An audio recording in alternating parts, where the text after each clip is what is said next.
What's going on? What's going on? You boys, Squeezy Smith in the building.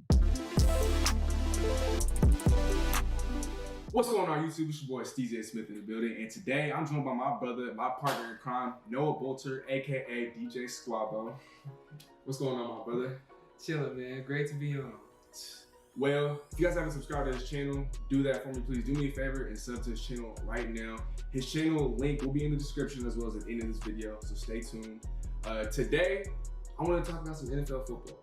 So Jamal Adams, strong safety, Jamal Adams of the New York Jets, has talked about wanting out of New York, and he's officially requested a trade out of New York.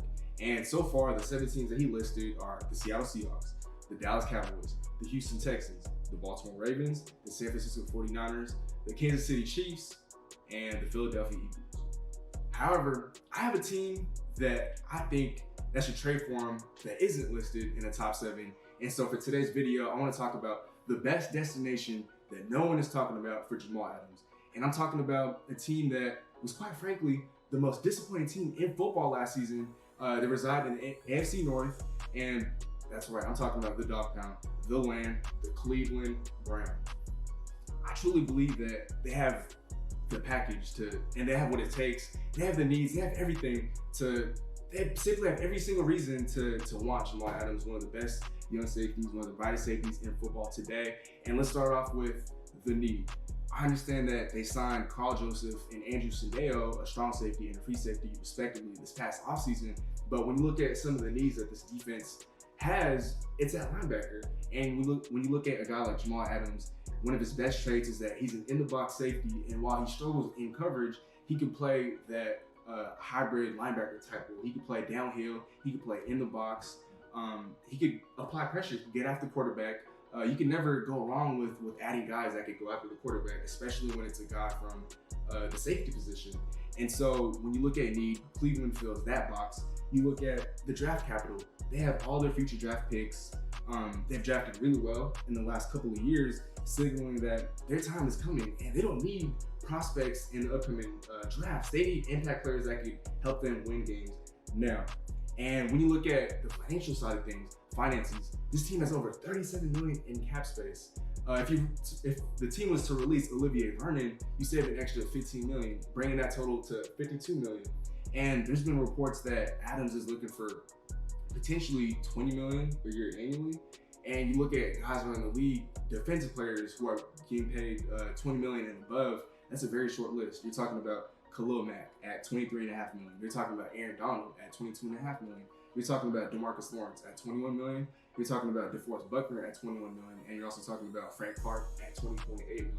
And the common denominator between all these guys is that they're all pass rushers. They all can get after the quarterback. And while Adams can get after the quarterback, his primary position isn't a pass rusher. And so while I don't think that he's going to command that $20 million that he's looking for, Cleveland has the cap space to grant him that wish if they so desire. He's only 23 years old. His best years are in front of him. I do think that he resets the safety market, though. And you look at the safety market real quick, the highest paid position, the highest paid player at that position is Eddie Jackson at $14.6 million, followed by Kevin Bayard at $14.1, Tyrann Mathieu at $14, Landon Collins, another in-the-box safety at $14 million, and then Earl Thomas rounds up the top 5 at $13.75 million. I do think a contract in the $16 to $17 million, maybe $15 million range is acceptable for a guy like Jamal Adams. Another factor that the Cleveland Browns have on their side of things is their time is now. As I mentioned earlier, they've drafted very well. Now they have to pay Myles Garrett in a couple years. I think next offseason, you still have Baker Mayfield on a rookie scale deal. And when we look at teams that have won the Super Bowl in past years, these guys as quarterbacks have been on rookie scale deals, signaling that the best window of opportunity, the best window that teams have to win is when their quarterbacks are on a rookie scale deal. And Cleveland, because of the flaws that Baker Mayfield has as a quarterback, you have to want to win a title when he's being paid at a relatively minor pay scale compared to guys like, let's say, Russell Wilson, guys who are getting paid at the top of the market. You don't want to pay Baker Mayfield upwards of $20 million and have to want to win with him being paid that much money, just because he has so many limitations as a quarterback. And so the best time to win, if you're going to commit to him as a starting quarterback, is now. while he's on a rookie scale deal. And that is why I believe that Cleveland is the best team that no one is talking about. No, I want to get your input.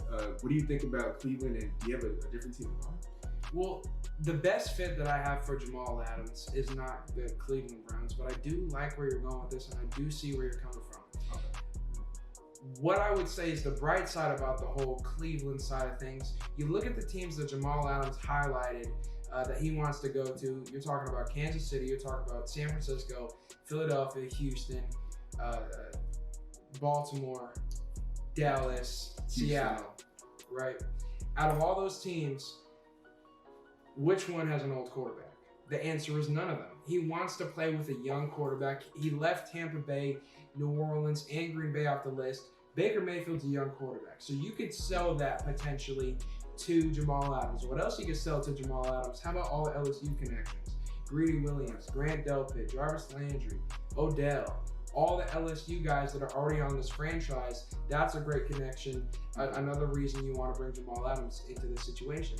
He's a very versatile player. You mentioned he can sub-play linebacker. He can play linebacker in different packages. He can cover. He can cover when he has to, but you already have a lot of coverage defensive backs in Cleveland. That's why you need an in-the-box guy, especially in a division like the one that you're in the AFC North, where everyone likes to run the football. You need guys that can securely tackle and that can bring down opponents as well as get to the quarterback. I love the 6.5 sacks. That was on 14 games of action last year. So if we're talking about the most slept on team, the team that nobody's talking about, and rightfully so because he was left off the list, he gave us 7 teams to choose from.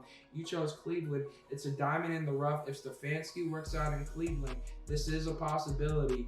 You just have to sell Jamal Adams on Baker Mayfield and his future. I could see it happening. I like Cleveland a lot. It's not my #1 pick, but it is the most slept on, and nobody's talking about it. And see, you brought it up for me. I forgot to bring up the whole LSU thing. I think that he didn't list Cleveland as a destination, but when he takes a longer and a harder look at it, I think Cleveland should be a team that appeals to him, just because, as you mentioned, he has that LSU bond. He has a family, or he has guys in the locker room that he can call family. I know that, you know, they all went to LSU at different times, but as a former alumni of the same school, you're always gonna have that bond with certain players, no matter the age gap or the age difference, or no matter how many years it was that you came into the NFL before he did and whatnot. And you also look at the fact that the Cleveland Browns, this team offered the most amount of money to Jadeveon Clowney, excuse me. Let's say they trade for Jamal Adams. What if that entices Clowney to accept their money? Because, as I mentioned earlier, they could have up to $52 million in cap space. Let's say they do. Realistically, they won't. But let's say they give Jamal Adams $20 million of that, right? Then you're left with an extra $32 million in cap space. Let's say you give about 15 to 17 to Clowney. You're still left over with about $15 million in cap room. And so, what if Clowney just wants to join a contender, and trading for Adams entices him to find that contender in Cleveland? And so I think that with those possibilities out there, Cleveland is definitely the best fit, and they're a team that no one is talking about, but I think that they're a team that should trade for Jamal Adams. So let us know in the comments below, what team should trade for Jamal Adams? Should it be one of those teams that he requested? Should it be the Cleveland Browns? Do you guys have any other teams in mind?